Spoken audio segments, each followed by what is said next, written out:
Every professional has a unique magic waiting to be discovered. At Finding the Unicorn in You helps you unlock your hidden potential. Thank you for tuning in. Now switching it over to our host. Hello, everyone, and welcome to another episode of Finding the Unicorn in You. Today, I have a special guest who believes happy and productive communities are made up of people who strive and receive support to become their best selves. She's founded Terawatt to create an impactful and affordable and intellectually honest way to help people thrive. She's going to tell you all about it. So, welcome, Francie Jain. Thank you so much. Can I call you Dr. Jamie or how do I Yeah, say it? Dr. Jamie works, Dr. Jaime. Oh, Jaime. Okay, Dr. Jaime. Yeah, so I'm Francie. Thanks for having me. I'm so excited. Yeah, Happy thank to you. be here. Thank you for being on. So tell us what Terawatt is and then what kind of led you to want to do that.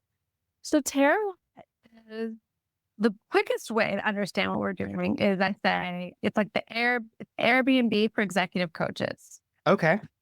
And so really I'm like a matchmaker. I'm connecting talented coaches to employers who are bringing professional development and coaching and training and learning on back to their employees. Okay. So kind of three stakeholders, but also the matchmaker metaphor works really well because we don't have a way. There's no terawatt way. We just want to know all the stars in the sky and just have all these interesting, cool, like thoughtful coaches and experts and mediators and PhDs, whatever, just because everyone has so much to contribute. And the why kind of is because there's a lot of science and data showing that professional development has a significant impact on turnover for employees and organizations. And so we can help organizations lower their turnover, lower their burnout. And it's weird because you think of burnout, you think of turnover, and it just seems like, how would you ever possibly tackle that? But really, actually, it turns out professional development and coaching is one of these ways. I love that. So in a sense, it's like a Bumble or like one of those dating apps for Yeah, for businesses to find the right coach. exactly. No, like we want it to be a great match, right? We don't want to force anything down anyone's throat, and we really want everything to be like opt-in and engagement and respect. And so that's like when I say that, when I talk about this product as intellectually honest, we really, for all those three groups I mentioned, the employer, the employee, and the coach, everyone gets a benefit out of Terawatt and no one's disadvantaged. And that's really important. Okay. So let's peel the onion back a little bit more. And like turnover is such a niche industry and like topic to get into. What led you to this specific like topic? Yeah. Initially, I started with this idea of making coaching affordable just by a group splitting the cost of one expert coach. It's like with any job, as you get more experienced, your rate will go up because your time stays the same, but your experience has gone up. So as you have more demand, really one of the ways you can account for that is by increasing your rate.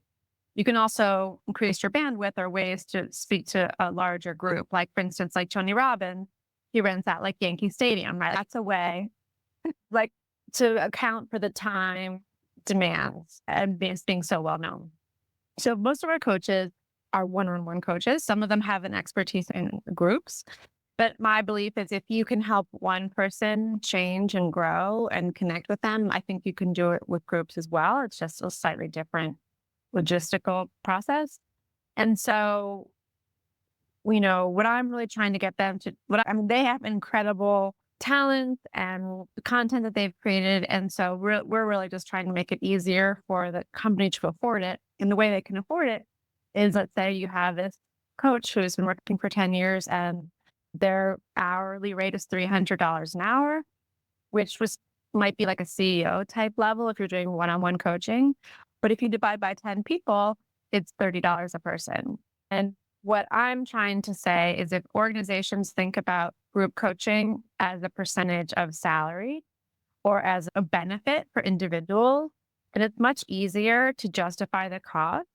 And then on top of that, we really like to quantify impact and look at the ROI and come up with surveys and data so that it's not super woo. It's like they really understand like what the actual numerical benefit is for them. And then that will also translate then into declining turnover. And initially it didn't start with this turnover thing. In a lot of ways, that's like the marketing of it because it's the pain point. Initially, it was more that individuals who are looking to change need a coach, like they need someone trained to help them change. And what I realized is that's great. And like they have these talented coaches, but they're expensive. Yes. So how can we make a match? And the match was really through the group. Nice. And this is a very interesting kind of concept just because it's something that's going on right now and it's like big, especially since 2020. The whole, what was it called? I'm blanking out. It was like the Oh, great the great resignation. resignation. Yes, the Yeah. great Yeah. resignation and the great reallocation. And then now it's like Yeah. switched where people are doing layoffs in tech companies and things like that. So it's really big. It's like a hot topic right now. So Yeah. all of the different like things that is going on, how is it that you and your coaches stay so up to date with what is a good technique for each industry? Mm. Not every industry is really interested in employee retention. It's more so like, how can they save money? How can they do this? So how can you convince people like this is an important thing to do? Yeah. One thing I'll just back up for a second and say, which I think is so interesting. So I'm Gen X. And I remember when I was a young employee coming out of college, the expectation was professional development was something I paid for and I did on my own time. And that's because the baby boomer perspective typically had been, why would I pay for you to become more valuable? You'll just leave anyway. The irony is it's actually 180 degrees the opposite. The more that employers promote the learning of their employees, the more loyal employees are. And there's actually data showing like for the past like 20 years, the number one reason people leave their jobs is for professional development, is to grow. And certainly if you make $1 more an hour, $10,000 more a year, whatever, like that's another incentive. But it's not, if you're like super happy and making an impact and feel like you're just rocking and rolling with your colleague, I just don't think $10,000 is going to move the needle. And maybe if someone's going to double or triple your salary, like I might see like that would be a reason to go. But it's just an incredible feeling, right? When you're doing a great job and everything's rocking and rolling, it doesn't feel like work. And that anyway, I didn't say all that to say, which is that I think there's this perspective that there is no ROI on developing employees. But actually, there's a much better ROI than like giving someone a $10,000 bonus or a $5,000 bonus. If they buy a sofa for their house, that's really different from them being a better communicator 40 hours a week when they're working with your colleague or other employees.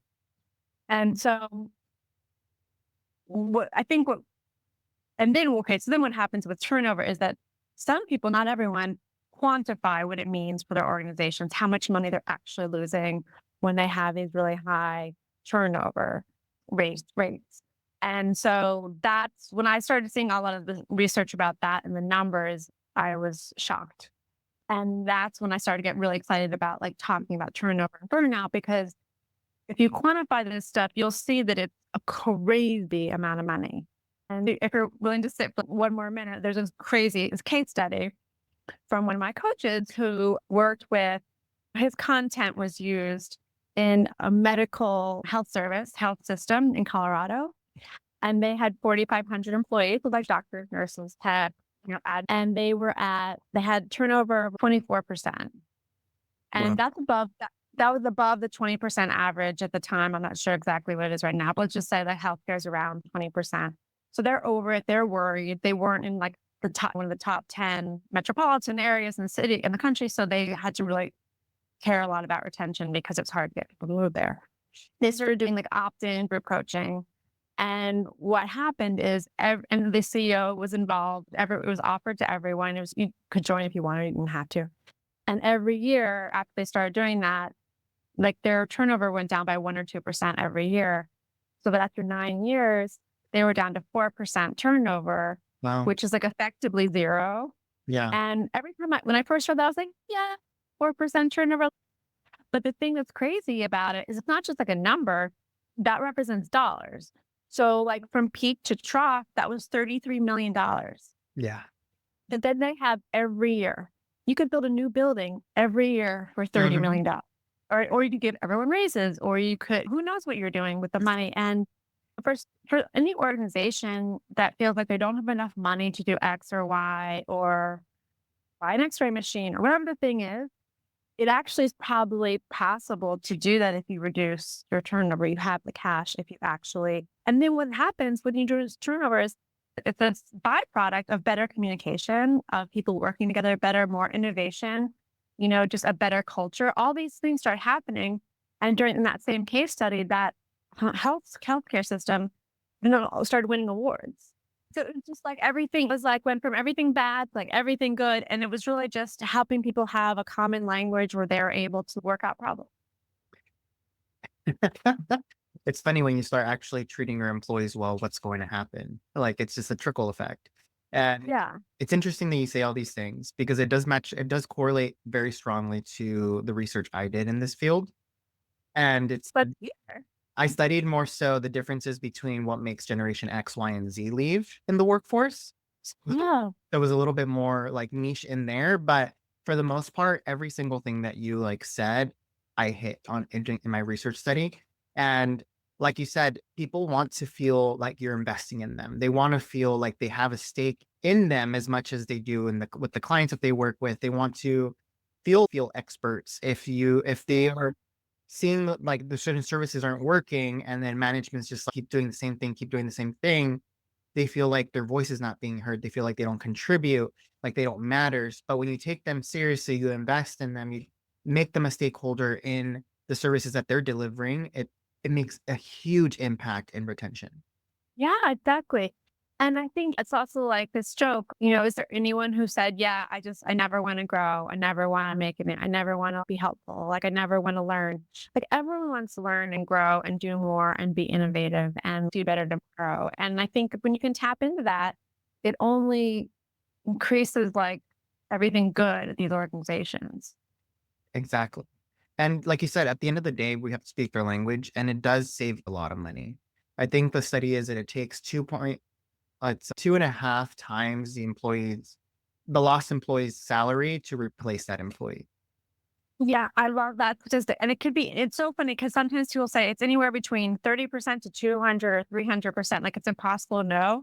But the point is, you could throw anything at that number because it's like lost productivity, the time they're disengaged, like the headhunter fee for healthcare is also like traveling nurses and people you're paying triple to just to have bodies. And but then I also just think like innovation is efficiency, is speed, is like more profit, right? It's more revenue Exactly. when you're able to be firing in all cylinders. And I think really like the crux of all of this is that I think you have to be able to show the numbers and the ROI and the impact because so many people are skeptical of anything that feels good or seems to woo. And I Mhm. think it can be both, right? Both. It's not one or the other.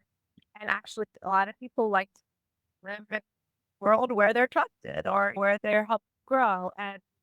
And so I also used to say, I say it less now, but I used to say in your heart, it's the right thing to do. Yeah, definitely. But I think there's a person out there who feels like maybe I'm being taken advantage of or something like that. So they really need to see like the numbers to make sure this isn't just like a wasteful expense. And I think what I try to be is this person, because my background, like I have an MBA and I used to work in finance. And I feel like what I can bring to the table is that these coaches are super talented and they're able to connect with people and help them grow and change their mindset and all sorts of different things, understand themselves better. But I'm able to say, okay, here's the data. Here's what Connect can do for you as like the CFO of your organization, whatever. And I think that's a really nice combination because I'm much better at like the storytelling and the matchmaking and pitching somebody. And I'm not really a coach. That's not my like superpower, but that's theirs. Yeah, And so they need a supporter, a cheerleader, and then a little bit. I love that.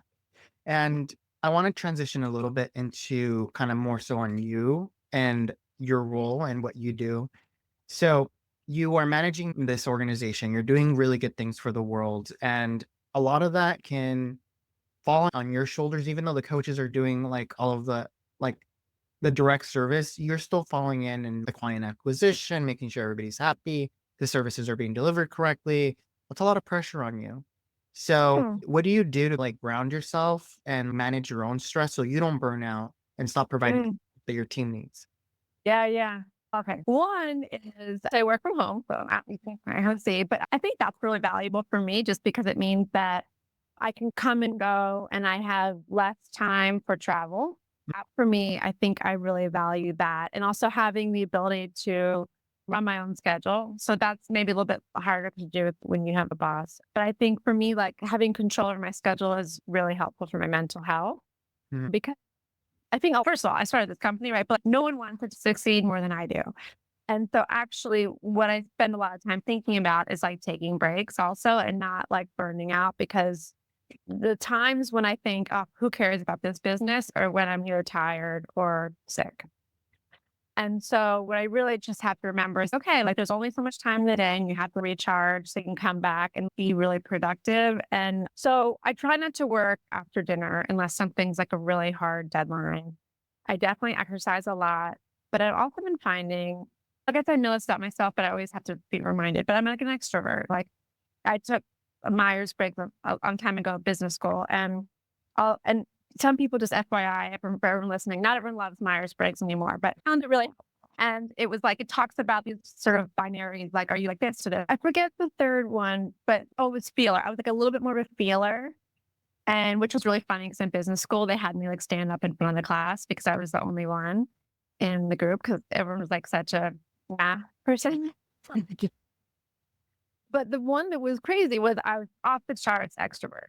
And I never thought of myself as an extrovert. And I always have to remind myself. And for me, what that means is that I really value relationships a lot. That's like my number one thing. And so one of the things that's been really fun for me is I've been joining a lot of these networking groups. And it's really mostly for sales, but I love it. I get such a kick out of hearing people talk about their business and like what they're up to. And like I find that's been like a really like nice like stress reliever is just like connecting with people in a really like low pressure situation. Like I'm just sitting on my chair and I just turn on a Zoom and there are like 30 people in the room Yeah. just chat. And that's been really fun. And I think a little bit of a surprise because I would still go to that just for fun. I just think I just listen. And I also have a dog. I try to walk the dog like twice a day. That can be hard, but at least once a day. And I think realizing that it's like it's a path, it's a journey, right? There's no success. Like success is an eye of the beholder. And initially when I started, I was like worried about launching the website and all these things felt high pressure. And now I'm like, oh, I don't care. There's a spelling error in the website. Oh, okay, fine. I'll fix that now. And like, it's who cares? A lot of these things, like, no, I think no one's going to care more than me. And I just have to remember that what am I trying to achieve here and keeping my eye on the ball and just not putting undue pressure. I mean, that all being said, this isn't like right now a huge money maker.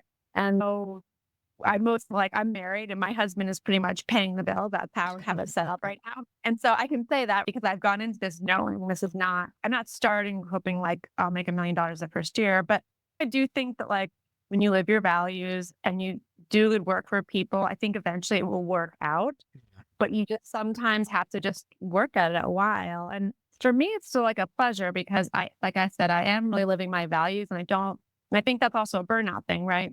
When your values are in conflict with what you're being asked to do. And so I never had that feeling. So that's also, I think, helpful. And that's one of the things I would just say about entrepreneurship. I think I didn't realize what I was kind of doing and that starting a business from like a values perspective is really different than starting a business from seeing a gap in the marketplace. And you should be quite clear about what you're doing because the values one, it's almost like never going to end in some ways. Where the gap marketplace, it might be a little more like transactional or a trade or something. And just something to know about as you're living your life. I just find that I had that epiphany like a year or two ago and it was really interesting. Yeah, and you hit a lot of really crucial points there. It's like knowing your limits, knowing when to do the hard stop, like exercise, grounding exercise techniques. There's a lot of those things that you have to be able to do simultaneously and then like really help yourself take those breaks. Like it's not Yeah. selfish for you to stop and you're like, oh no, I need to submit, I need to do this right now, or I need to fix this report or this like proposal because it needs to be perfect. Like you said, perfection is not something that you're going to be able to achieve at all times. And you have to be able to spend time with your family, with your friends, with your loved ones, with your pets, whatever it may be, and not just stretch yourself out so thin that you're no longer, you're like a vessel of yourself.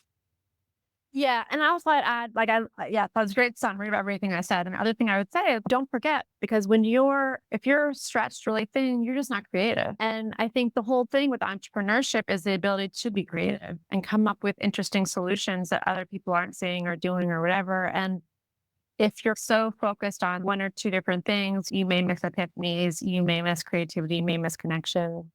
And so I think that's why entrepreneurship can be really overwhelming, is that you're just never sure where the big like aha moment's going to come. So you do everything hoping it will come. But I think part of that is you also have to limit that searching. And I have that all the time. Like I have to say, like doing a lot of these like networking groups where it's like these one-on-one meetings and trying to find who your people are and like referral partners been really valuable for me. But every day I'm like, God, I can't believe it took me so long to figure this out. I'm so frustrated. But I'm like, okay, what can I do? And I one time did speak to this great entrepreneur woman who had the best philosophy about that whole thing. And she was like, you know what? Sometimes you just make mistakes and you can't beat yourself up because you just didn't know it. It's just you have to learn these things. And sometimes some things you know and some things you don't know. And like you can't know everything. And like you just gotta move forward. And I think Exactly. that's so valuable too. The same, okay, now I know. That reminds me of a piece of advice that someone once told me. It was, you can't blame your past self for the things they didn't know, the things that you know now.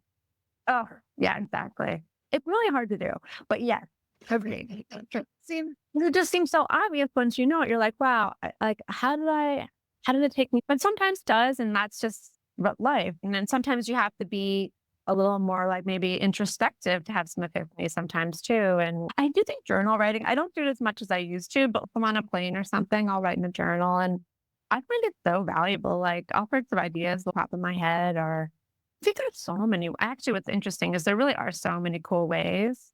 And some people say, I have a co-founder, but he's like the CTO, right? So he's much Mhm. more like the tech coding kind of guy. And he's awesome. And I love spending time with him. But sometimes we'll get co-founders almost for like emotional support Yeah, because they like having a buddy who's in it with them that they can talk to. And that was never like my thing, but that's a really common thing you often hear is just almost like accountability partner, the like someone who knows exactly what's going on. I think that can be a big stress reliever. yeah, definitely. I think having like support and assistance helps like a ton. Yeah. Yeah. So as we're reaching towards the end of this, I want to go into the last question, which is a unicorn question. Okay. So what is the unicorn lesson that you've learned in your life that has impacted you the most and made you the person that you are today? Yeah. Okay. So I think that knowing your values and knowing your superpowers is really that knowledge is really valuable, but it's not obvious because you Mhm. live in your body. Mhm. What's the thing about like fish don't know something's wet or with Yeah. whatever that expression is. You know, when something is unique to you, it takes a while to realize your relationship to the world or how that uniqueness kind of shows up. And so like for me, having this really strong belief about everyone should be able to like have access to expertise and to coaches and to get better, but have it not be like a disadvantaged widget in the process. Yeah. And that was how this whole thing got started. And so I feel that really very deeply. But then the other thing that I always forget, but that like a weird superpower of mine is that I'm like not afraid to switch careers. And that's how this value thing popped up because I was like, people switch careers, that's not so hard. And then I realized like for a lot of people, that is really hard. Yeah. And I've done it a bunch of times and I think it's fun because it's like got to get in conversations and convince people and bit like a little bit like Bill. And I think that like when I realized that was like a superpower that I had, that maybe that would be an opportunity for a business. And what is a way that like can help other people see that, see the world the way you see it. And a lot of that came from, I think, I went to a Quaker school for 13 years and it was like super liberal and kumbaya. But the big thing was like respect for all things. Like you were never allowed to kill a bug or, you know what I mean? And I think that that's something that I've had growing up always, which is like everyone deserves respect, obviously. But I don't know that it's always the case. People Mhm. grow up with that lesson. And anyway, I'm just going to say that like sometimes understanding you in relationship to like the average or to others so valuable because it can be hard to see that. Anyway, that's I would say that's like the biggest part for of understanding myself and like my talents. Yeah, and it can be very difficult sometimes to get that outside in perspective because like you said, you're living in your life every single day. So it's hard for you to realize like what's special about you, what's important, what's like the unicorn quality of yourself. But once you realize that and you tap into that potential, it's like the sky's the limit. You know where you have to go. You know where the direction that you're going. Yeah. It gives you purpose. Yeah, exactly. And I think the other thing that I always think about too in relationship to that is like when I was switching careers different times, it would freak out my family. And they'd be like, "What are you doing? Not much. It'll be fine." And so what I realized also is that I think when you have that superpower, what it enables you to do is just discard the non-believers. Yeah. Not discard them, but disregard them. Meaning you just go with your heart or go with your gut, whatever your thing is that is guiding you. And it gives you like a serenity, I think, to do something that other people don't see. Yeah. And I think that whatever you think is in that capacity, I think it's just so cool. And that's what we all need to tap into is like this deep confidence about one or two things in life, which like for some reason it seems easy to you and for other people darker. Yeah. No, yeah. I completely agree. And you have to be able to have people that are supporting your dream, not bringing you down. Because if you start paying Yeah. attention to those naysayers, it's a lot of the times they're not looking at it could be from your best friend, your mother, or somebody. And it's not that they're trying to bring you down, but it's their own insecurities that are popping up based on their life. But A their hundred percent. insecurities does not have to be yours. 100%. And that to me was like one of the big epiphanies of my life is how someone's advice to you could be great advice, or it could be how they see the world, or Yeah. it could be their insecurities or their worries or something. It has something, it may not have anything to do with you. And I think that's the hard part in life is trying to figure out, is this good advice or is this bad advice? And what do I think? And how does that align with like how I want to lead my life? And that's just like one of the fun parts about being alive is like that weirdness, like just a kind of crazy disconnect. And I think about that all the time too. That's why I really love coaches because these are people like therapists, right? These are people who are trained to help you be optimistic, find a plan, do what you want, as opposed to like people who might love you, but they have 10,000 other worries or fears or problems that somehow might come into like how they're relating to you. And when you find someone who's really trained, who has like a real practice around something that can help you be your best self, like that to me is like an incredible gift for everyone to like tap into and find their thing, what makes their heart sing. Yeah. I love that. And that's why I love this industry and I love doing the thing like what we're doing now because you're able Yeah. to like really help people and just even by sharing your story, people are resonating and they understand like what their potential is and they're like, "Oh, maybe I should try it this way. Maybe I should try it that way." It's the best way to live life is by paying it forward. Oh gosh, yeah, yeah. No, and I tell you, I love telling people all the errors I've made because I would love for someone not to make the same errors, but because it's painful, you don't, Oh yeah. you just sort of, oh, it's the time. That's so annoying. Because I'm very also like a rising tide lifts all boats. And so I just feel, wow, think how great we all would be if we all knew not to do that. At first, so I'm not going to tell you because you might have a slightly bigger slice of pie than me. I just don't see the world that way. And I think that the more that we can be like generous with people, I think better everything is. No, yeah, I definitely agree. And as we wrap up, if somebody wants to get in contact with you or they're just interested in maybe hiring one of your coaches to help with their business, how can they get in contact with you? Yeah. So well, our main website is just terawatt.co. Terawatt, by the way, means a trillion watts of energy. And it's .pro. Yeah, no because someone else owns that website who's very greedy. Or I'm on LinkedIn and Terawatt on LinkedIn. That's probably our main social media platform. And those are probably the two best ways. And I see pretty much all email or anything that comes through those avenues. But yeah, I always love to reach out to anyone. And another thing, if I hope I said it, but like our goal is really not really selling any one way. We're really looking to solve the problem. Perfect. And listeners, if you don't feel like you have to jot all of this down right away, if you scroll down in the show notes, you can go ahead and click the links and you'll find Francie's email in there as well so that you can contact her. and any other links that are there, they'll be in there. As also, if you go into my website at rainbowcareercoaching.com, go into the Unicorn Wall of Fame, you'll see Francie in there and with her bio and the links there as well. One last reminder for everyone, episodes come out every Friday at 7 a.m. Don't forget to like, share, and subscribe to this content so it gets pushed out to many more people. Any last words that you want to close out with today? Oh, goodness. No, just happy day and hope everyone is getting ready for the spring and the summer and more sunlight and enjoying the hopefully improved weather. Awesome. What a great way to end this.